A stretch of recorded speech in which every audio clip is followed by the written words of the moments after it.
Les Bleus connaîtront enfin leurs adversaires, leur groupe pour la Coupe du Monde, de quoi se projeter vers l'événement et les objectifs de l'équipe de France. Alors, Loïc Tanzi a pu rencontrer Paul Pogba pour un entretien SFR Sport hier. On peut gagner la Coupe du Monde, je l'espère, lui a-t-il confié. C'est pas vrai, il a dit oui, ça. il l'a quelle dit. Surprise, merde, et il alors. est aussi revenu sur le traitement médiatique qui touche l'équipe de France, parfois trop dur, selon Paul Pogba. Les journalistes anglais, ils poussent quand même leur équipe en haut. Mais malheureusement, pour nous, les Français, on nous pousse un peu dans l'eau. Mais bon, on espère que ça change tout ça et que les journalistes nous poussent un peu plus vers le haut que vers le bas. Voilà, les Anglais poussent vers le haut et pas les Français. Il ne sait pas lire l'anglais. Tirer vers le haut et... dans l'eau. Jean-Michel, je pense que Paul Pogba ne lit pas les journaux en Angleterre, ne lit pas l'anglais, parce que sinon il verrait que les journalistes anglais sont bien plus sévères que nous, qu'en Italie, on n'en parle même pas, surtout vu la période actuelle, qu'en Espagne c'est pareil, que c'est partout pire qu'ici. Oui, mais alors, en fait. je vais pas me faire l'avocat de Pogba, les joueurs ne le savent pas. Il y a quand même peut-être une chose, c'est que pendant la compétition, lui, ce qu'il dit, c'est ça, en fait, c'est que pendant la compétition, il n'y a pas d'affaires qui sortent, on est derrière l'équipe, etc. Après, quand il y a élimination, là, effectivement, tout le monde est dur. Mais voilà. C'est une blague ou quoi? C'est ce qu'on a entendu pendant l'Euro. Pourquoi il dit ça, Pogba? C'est pour la fameuse affaire pendant l'Euro de la danse, la sarabande, comme il l'avait dit à l'époque. Oui, voilà. Je suis désolé, tu crois qu'en Angleterre ou ailleurs, ça ne se fait pas? En fait, c'était un bras d'honneur, mais bon. Non, mais déjà, il se trompe. Et déjà, il nous avait pris pour des cons avec sa sarabande, déjà. T'y croyais pas? Ouais, non. Non, mais Christophe, toi, t'y croyais à la sarabande, non? Non, pas du tout. Parce qu'il adore la danse, du gars. Non, mais à un moment, les journalistes, ils sont pas là pour ça. Arrêtons. Alors après, c'est normal de vouloir se créer un ennemi. Ça a toujours existé et c'est tellement facile d'avoir les médias comme ennemis parce que quand tu as besoin de motiver ton équipe, tu as besoin d'aller chercher un challenge, une coupe ou quelque chose, tu as besoin de te créer un ennemi sur lequel ton entraîneur ou ses joueurs vont fédérer pour dire voilà, pour montrer qu'on est contre et que ça nous a permis d'être solidaires. Voilà, ils se trompent totalement parce que ça n'est pas le cas. Moi, j'ai pas entendu dire jamais, que ce soit ici ou ailleurs, et Dieu sait que je mange du média, je bouffe du média et des matchs. L'équipe de France n'est pas bonne. L'équipe de France, Deschamps est pas un bon entraîneur, n'est pas l'homme qu'il faut. Lui doit être sélectionné à la place de lui. Il y a toujours il y a des nuances, il y a des bémols, mais il y a jamais de choses catégoriques en disant cette équipe. Non, cette équipe, elle est bonne. On en attend toujours plus parce qu'on sait qu'elle en est capable, mais on est dans le constat. Au contraire, je nous trouve plutôt quand on fait 0-0 face au Luxembourg, il y a rien non plus de catastrophique. Il y a eu des après-matchs difficiles après la Suède, on s'en souvient. Jean-Louis, je l'ai connu, moi, les critiques sur l'équipe de France. Je l'ai connu avant la Coupe du Monde. Je peux te garantir que c'était autre chose comme critique. Oui. Ce n'est pas vrai. Mon Jean-Louis, je te promets, ce n'est pas vrai. Cette équipe de France n'est pas critiquée. Il y a des bémols, il y a des incertitudes, il y a des discussions, il y a des petits doutes. On aimerait que les choses s'améliorent. Mais on est tous unanimes pour dire que cette équipe de France peut être champion du monde et que Didier Deschamps est l'homme de la situation. Arrêtons. On se crée des ennemis. Ça aide, c'est vrai. Mais là, pour moi, il n'y a absolument pas de débat. Je comprends même pas que la question lui ait été posée. Captain. Écoute, j'ai un gros handicap, c'est que dans mes études, j'ai appris l'espagnol et pas l'anglais. Mais je me suis renseigné, puisque je connaissais le thème de notre débat, sur le comportement des médias anglais au cours des 2 dernières compétitions. Et quand je parle des médias, je fais bien le distinguo entre les tabloïds et les autres médias qui sont, soi-disant, qui sont catalogués comme plus sérieux. Et les 2 dernières compétitions, c'est l'Euro en France et le groupe de qualification pour la Coupe du Monde, là, avec le dernier match, ou l'un des derniers matchs contre la Slovénie. Mm-hmm.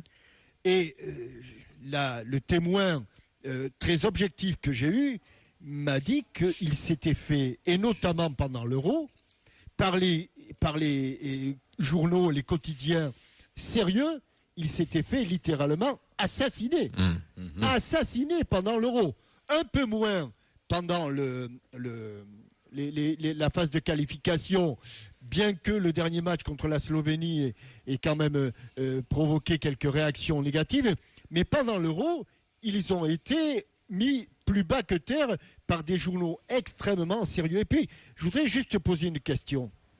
Est-ce que si il y avait les mêmes journalistes que Paul Pogba critique, sans les connaître probablement, parce qu'il est bien au-dessus de cela, si ces mêmes journalistes tressaient des louanges au milieu de terrain qui joue actuellement à Manchester United et qui vient de la Juventus en disant que c'est le plus grand, le plus fort, le plus beau. Est-ce qu'il aurait la même réaction? Je pense que Paul Pogba, au travers de ça, c'est pas le cas de l'équipe de France qu'il évoque.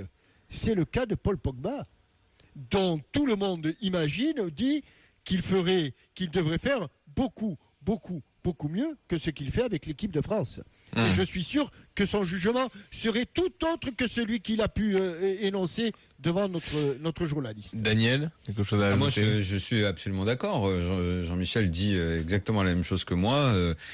Ils sont auto-centrés et la plupart, on leur rapporte des propos ou des bribes de propos, souvent même un petit peu déformés. Je crois qu'ils ne se rendent pas compte qu'en fait, ils sont dans le pays où justement, et traditionnellement même, je dirais même historiquement, les médias sont à fond derrière l'équipe nationale et longtemps avant. Alors, si vous allez, Jean-Michel dit qu'il lit les journaux espagnols, donc il confirmera. Mais moi, je connais les journaux italiens. En plus, en France, quand les Bleus jouent, pendant une semaine, pratiquement, ils font la une. Ah bah oui, bien sûr. Donc, ils intéressent les gens et les médias. Je peux vous assurer que dans les pays où les clubs sont très importants, c'est pas ça du tout. Oui. Même pour le match fatidique Italie-Suède, ça a fait la une 2 jours avant, quoi. Avant, quand on continue à parler des problèmes de l'Inter, de Milan, de la Juve, de machin, de trucs, tout ça. Une fois que ça a commencé, après, évidemment, ils étaient dedans. Et puis, en plus, vu ce qui s'est passé, ils sont déglingués à mort.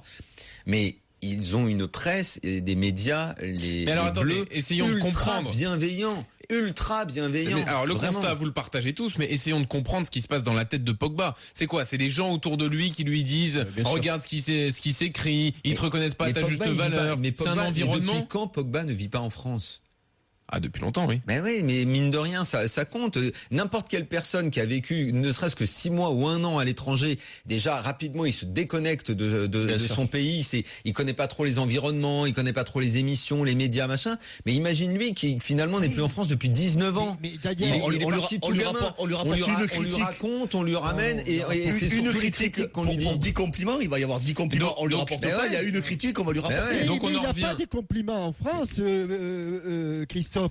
C'est que l'ami Paul Pogba, écoute-moi bien, depuis quand n'a-t-il pas été encensé par les journaux français pour une performance de haute volée en équipe de France? Mais malgré tout, qu'il n'ait pas été encensé, qu'une belle passe, il est encensé. Ouais, non mais qu'il soit pas encensé, à la rigueur, je peux l'entendre. Mais il a jamais été, sa sélection n'a jamais été remise en question. Jamais personne n'a dit Pogba ne doit pas Au être début sélectionné. de l'Euro, Si, il ces se posait derniers des temps. questions quand même. Ah, mais au Ah oui, début à de tel l'Euro, point qu'il n'a pas même un été peu ces derniers titularisé. temps, même un peu ces derniers Attendez, temps. juste pas tous en même temps, sinon on va pas s'en sortir. Oui, on s'est posé tellement de questions à tel point que le sélectionneur, qui n'est pas journaliste, ne l'a pas fait jouer à certains Mais matchs. titulaire, mais sa sélection n'a jamais alors. été remise en question. Non, mais on attendait plus et on se Ah bah, demandait si mais d'autres joueurs oui, pouvaient pas apporter bien davantage. évidemment. Oui ou pas?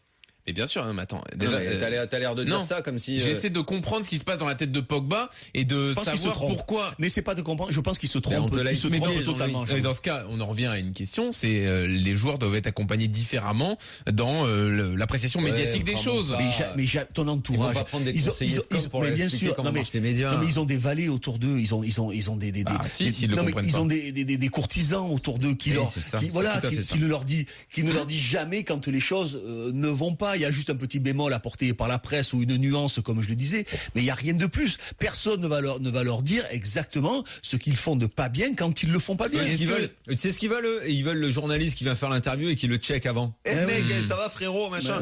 C'est Et la alors- conception des médias qu'ils ont, c'est ça. Et alors dernière question. C'est la quand même pour conception essayer d'un de journaliste comprendre. sympa, c'est un mec qui va checker avec toi. Voilà, Pour c'est ça. comprendre le truc, est-ce que Deschamps est pas un peu responsable de ça? Est-ce que Deschamps, il a pas un levier à actionner quand il voit que la presse commence à critiquer un peu en disant regardez, ils veulent pas qu'on gagne, etc. pour justement resserrer le groupe.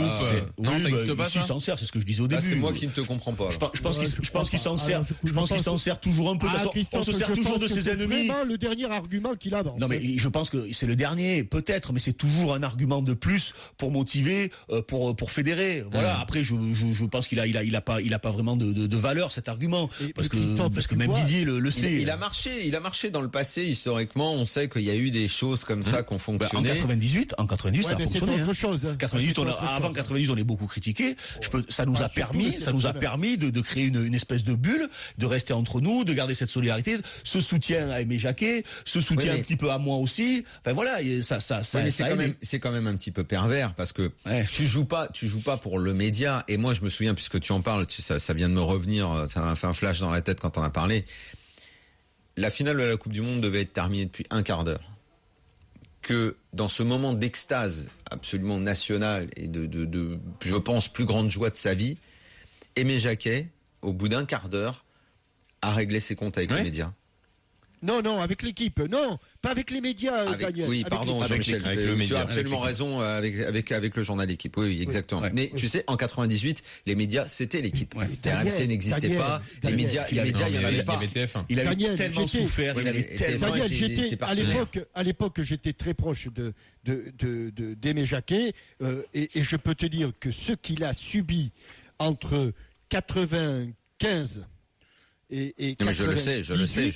C'est inhumain. C'est inhumain. Je le sais, mais c'est curieux. Allez, on va ça l'a rendu malade aussi, mais ça l'a rendu. Il y a cette rancœur. Donc là, c'est allé très loin, quoi. Il a terriblement souffert. Il y avait son niveau social aussi qui avait été remis en question. Tourneur fraiseur. On s'était moqué de lui. Mais moi, je pense que quand même ça fonctionne. Je pense qu'on fait quand même toujours meilleure équipe avec un ennemi commun. Bah oui, c'est ce que je disais, c'est le ressort dont je parlais. Ça fonctionne quand même. Moi, je trouve que ça fonctionne quand même. Message sur Twitter de Patalacci qui nous dit sur le hashtag RMC Live, Jean-Louis, si t'as du mal à savoir si on critique ou non, sache que Söderlund est critiqué par Captain Larquet. L'équipe de France n'est pas critiquée. Voilà. C'est ça les chaînes, en fait. On y va, la minute Larquet. Kurzawa, il est critiqué ou pas? Légèrement, oui. Laissez-le tranquille. Ratatiné. Il a été solide. À juste titre ou pas? À juste titre. Non, tu t'acharnes un peu, Daniel. On me dit que je m'acharne. Oui, j'ai entendu ça dans l'after, je trouve que tu t'acharnes. Juste un petit point sur la prestation d'hier soir. Je m'acharne ou pas? Écoute, je te dirai pas ça parce que je ne l'ai pas vu. Ah, mais si toi tu t'acharnes, Jean-Michel, je m'acharne ou la prestation d'hier donnait l'impression que le PSG joue à 10? Fidèle à lui-même. Écoute, on me dit que je m'acharne à Mitroglou. Oui, un peu aussi, mais bon. C'est vos convictions, hein. Non, mais le côté acharnement, c'est parce que vous êtes tous les jours à l'antenne, en fait. Donc on a l'impression que vous vous acharnez. Pas du tout. Mais vous restez sur vos positions. Nous sommes C'est ça constants. le truc. Allez, la minute Larquet. Le dernier bon coup des Girondins, c'est quand tu t'es cassé, toi. Ça fonctionne toujours. Bon, Captain, demain, tirage au sort de la Coupe du Monde. Oui, on y va comment? Non, mais il y a eu un tirage au sort, là, la FIFA, là, avec... il y a eu des tests. Ah non. Et l'ancien secrétaire de la Fédération internationale des filous. Ils l'ont fait, le fameux test. Ouais, c'est le jackpot. De toute façon, c'est truqué. Oui. Ça a toujours été truqué. Laurent Blanc a dit qu'il y avait France-Espagne. On est avec la Suisse, l'Iran et le Panama. Laurent Blanc pourrait être au courant. Ah non, attendez, écoutez, Captain. Ouais, non, on est avec. Je vous l'ai dit, ils ont fait le tirage. On est avec la Suisse, l'Iran et le Panama. Ça vous convient? Ah bah oui. Ça, c'est un sacré tirage. C'est le jackpot, hein, les gars. C'est plus qu'un jackpot. Mais Jean-Michel, si je peux me permettre de te couper, que vient faire Laurent Blanc dans ces histoires? Non, mais on s'est mélangé. Vas-y, Captain. Ah, pardon. Je sais pas qui a parlé de Laurent Blanc. Vas-y. En tout cas, non, c'est vrai que c'est demain. Alors demain, on peut attraper, puisqu'on est tête de série, l'Angleterre ou l'Espagne. On est bien d'accord? Oui. En chapeau 2, le Sénégal. Oui, mon capitaine. Et plutôt en chapeau 3. Et en chapeau 4, le Japon. Oui. France, Espagne ou Angleterre, Sénégal, Japon, c'est du tout cuit? Ah non. Bon, mais parce que j'ai mieux, hein. Ah non, c'est pas du tout cuit du tout. Par exemple, tu évites l'Angleterre et l'Espagne. Et là, tu commences à rigoler. Tu te dis, tu frottes les mains, là, t'as les pommes des mains toutes lisses, tu te dis, c'est bon. Tu chopes l'Uruguay ou la Colombie. Ouais. Et là, dans la foulée, puisque tu as chopé un pays d'Amérique du Sud, eh bien, et puisqu'ils nous adorent depuis 2002, tu gardes quand même les Sénégalais. Ouais. Tu les as vus quand même contre l'Afrique du Sud, ils se sont baladés. Ah oui, les Sénégalais, les Marocains, oui, c'est pas cadeau. Et puis, comme tu peux même tomber si ça sur veut. notre équipe d'Europe, tu prends la Serbie. Donc, tu pourrais avoir France, Colombie ou Uruguay, Sénégal et Serbie. C'est un boulevard? Non, mais là, tu oublies quelque chose quand même. Tirage, Non, mais tu oublies quand même qu'on a Didier Deschamps avec nous, quand même. Ah, pour la chance au tirage? Ah, Didier. Non, mais Moi, Captain, de toute j'annonce façon. un groupe, mais un groupe banane. Non, mais donc, Captain, Didier Deschamps. Mais oui, évidemment. Qu'est-ce que tu veux nous dire, Didier, il est trop Captain, fort. que C'est le meilleur. Je pense que dans ces cas-là, notre optimisme de vieux Gaulois, là, on prendrait un petit coup derrière les esgourdes. Parce que, vous le savez quand même, comme pour la Ligue des Champions, c'est capital de terminer premier de ce groupe. C'est important, oui. Autrement, les choses... Capital, non, mais c'est important. Ah ben ça se complique très rapidement. Ouais. Ah, ne me faites pas dire ce que je n'ai pas encore dit. Hein. Ouais, ça c'est Jean-Louis ça. Mais que je ne vais pas tarder à vous dire. Non, mais ouais, tu peux gagner la compétition en finissant deuxième. Oui, En 2000, ça a été le cas. Cette équipe de France que l'on critique tant selon notre ami Paul Pogba. Oui. Elle vous a donné suffisamment d'arguments pour considérer que, de toute façon, quel que soit le groupe, elle sortirait vainqueur, première haut la main de ce Moi, groupe. dans 80% des probabilités de tirage, je dis oui. Parce que au vu des équipes dans les chapeaux, je pense que dans 80% des cas de figure possibles, ça passe tranquille. Mais dans 80%, tu prends pas les deux groupes que je t'ai évoqués. Si, parce que de toute façon, même si tu prends un gros genre Espagne ou Angleterre derrière, de toute façon t'as la place parce que tu vas pas non plus, tu vois la proba que tu prennes aussi le plus fort du chapeau 3 et du chapeau 4, elle va se réduire, tu vois. Daniel, je ne demande que ça. J'aimerais lui donner, lui accorder une absolue confiance à cette équipe de femmes, mais j'y arrive pas encore. Mais ça peut s'améliorer. Attends demain le tirage, t'inquiète pas, je te raconterai une belle histoire. On va lui souhaiter le meilleur. Et s'ils nous font quelques matchs de préparation, et s'ils vont sur la route du progrès, comme ils sont allés par exemple sur le match contre l'Allemagne, alors à ce moment-là, je pourrais vous dire que peu importe le tirage au sort. Reste sur ça. Quels étaient les tirages de la Coupe du Monde et de l'Euro ? Roumanie, Albanie. Ouais. Le dernier Euro. Ouais. Roumanie, Albanie, c'était quoi la troisième équipe ? Troisième, on l'a oublié. On l'a oublié. Après, ils ont fait quoi ? Suisse. 5. Ah oui, c'est toujours la Suisse. Quand on sait pas, on dit Suisse. Après, ils ont fait quoi ? Après, ils sont allés en quart. Ils avaient l'Islande. Bon. L'Irlande. En 8e d'abord. Et puisqu'on a commencé avec Popo. Ah oui, Irlande du Nord ? Non. Ouais. On a fait Irlande du Nord ? Non, on n'a pas fait Irlande du Nord, voyons. On a fait qui en 8e ? Si, Irlande tout court. Ah oui, voilà. Et Islande. Ça va, Deschamps il est bien dans les tirages. Les Coupes du Monde, Honduras, Christophe. Suisse et Paraguay. Comme on a commencé avec Paul Pogba, ça va aller, on va terminer, on va faire Nigeria en confiance à nos 8e, boules. attends, ça va. Allez. Oui, on va faire confiance au Bouboule, très bien. Ouais, tu me Merci, Captain. Nous avons décroché le jackpot. Tu me donnes à la Et mesure. merci Gilbert aussi. Daniel, on te retrouve ce soir dans l'after.